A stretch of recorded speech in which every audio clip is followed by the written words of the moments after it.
So what is up, ladies and gentlemen? Welcome back to our YouTube channel, Gentle One TV. So for today's video, another update about Medit. So yun, this video is from Only Me.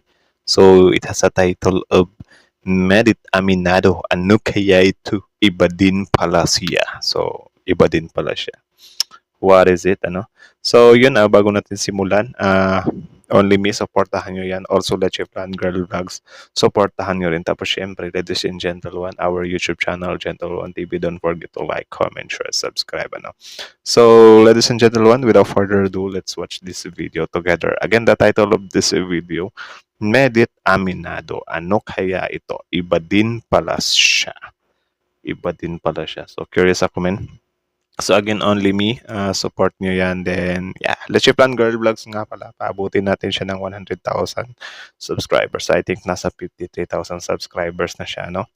So, tulungan natin si Medit na mas lalo pa siyang umangat, men. So, yeah, subscribe lang. I know kaya natin yan this year. Kayo pa ba? Pinaabot nyo nga ng 50,000 within 1 month, diba? So again, Only Me, Channel 1 TV, and then Let's Plan Girl Vlog. Subscribe, start. Merit, may isiniwalat. Ano nga ba ito? So bago natin ipagpatuloy ang ating pag-support today's video, kung bago ka pa lang sa aking channel, please subscribe, like, and pakita rin po natin guys ang notification bell upang ma-update po tayo tuwing ako pinag-upload patungkol sa Team Kalingap. And please support po natin ang buong Team Kalingap, lalong-lalo na po kila Kalingap Rab at Kuya Bal. So ngayon guys, no, itong si Merit ay talagang may siniwalat at talagang magugulat ka dito dahil Sige, tignan nga natin kung magugulat ba talaga ako. Ikaw ha? naku po, talagang si Merit pala ay may malalaki din na sponsor at napakarami na po pala ang kanyang sponsor at taga-subaybay. May mga team-team na rin po na nabuo po sa Actually, team. may nabalitaan din talaga ako na malakas din daw talaga yung sponsor ni Medit. Ano? Grabe, yung sa ano eh. Yung sa billboard. Gawan natin yung billboard. I think next reaction natin. Kalingap o sa Team Edit po. Sobrang dami pala ang kanyang taga-supporters kaya naman po hindi nakakapagtaka kung bakit na lang biglang nag-boom itong si Merit dahil tinutulungan nila pala ito.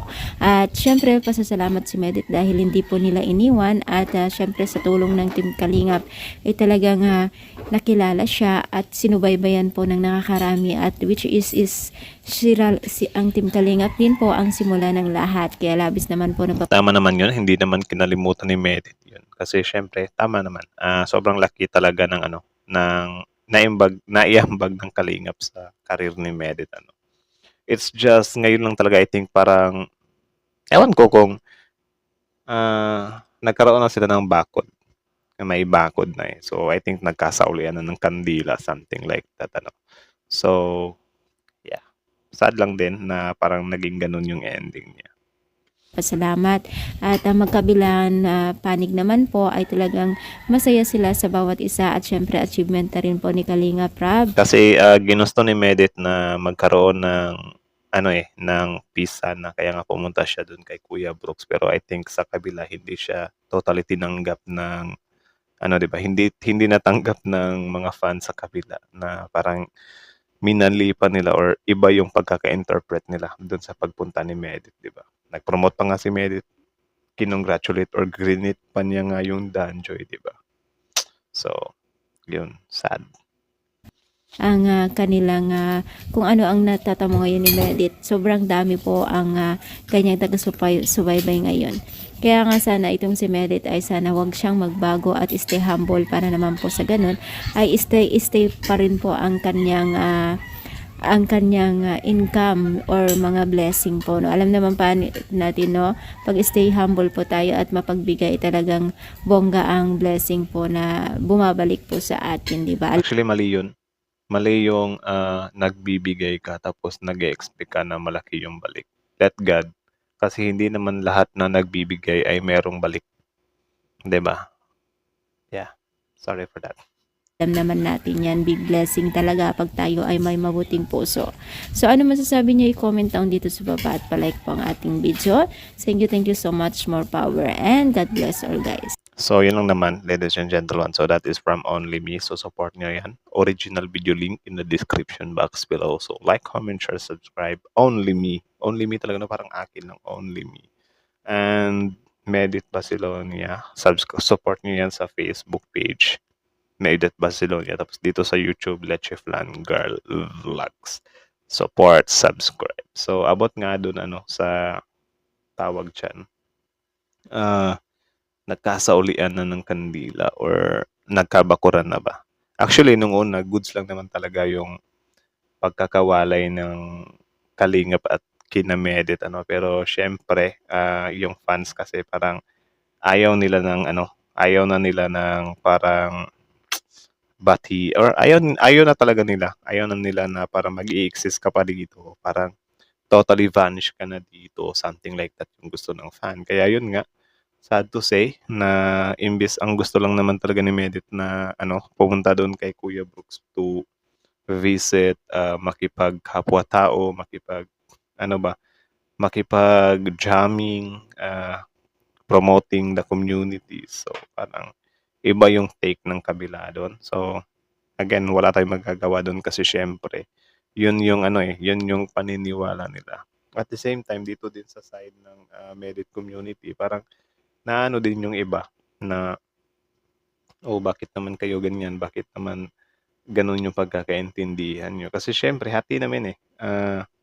Yung Team Medit, solid sila kay Medit. Yung Team Kalingap naman, solid din sila sa Kalingap. So, magkakaroon talaga ng clash. 'Di ba? Unless gusto mo talagang buksan yung pag-iisip mo na tignan mo na wala namang problema sa dalawang 'to, 'di ba?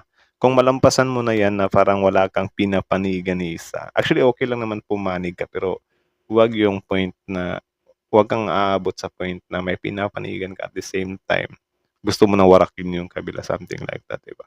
Mas maganda yung low-key ka lang or anong tawag diyan? Medyo hindi, lang ba? Middle, something like that. Middle. Pero yan nga, sabi ko sa inyo na hindi din yan ganun kadali, di ba? Kasi, syempre, nagkapasakitan na ng salita, nagkapalit, nagka, nagkabatuhan na ng mga masasakit na salita, di ba? Nagkakakontenta na. So, mahirap ng buuhin yun. So, luckily na lang din kasi, patuloy pa rin yung kahit na yung Medit community ayaw nila sa Danjoy, patuloy pa rin naman yung Danjoy. Still strong pa naman sila. Tapos dito naman kay Medit, patuloy din naman si Medit sa buhay niya, So I think dapat doon na lang 'yun na parang okay, kanya-kanya na lang tayo ng journey. 'Di ba? Para yung fans din parang hindi na din sila totally mabulabog na yung fans kasi kapagka may biases talaga, wala, mahirap talagang pakalmahin 'yun, So di ko din kayo masisisi doon kasi gano'n naman talaga. Meron naman talaga tayong tinatawag na fandom na wala, doon ka lang talaga nakapokus, So, yun, again, na lang din, good luck na lang din sa journey ni Medit dito sa YouTube, So, yeah, I think hanggang dito na lang. Kayo, ano masasabi nyo doon? Comment down below. Tapos yun, pag-usapan natin yan sa comment section. So, that's it. Thank you so much for watching. Gentle One TV is out. Like, comment, share, subscribe. The Chief and Girl Vlogs, Gentle One TV.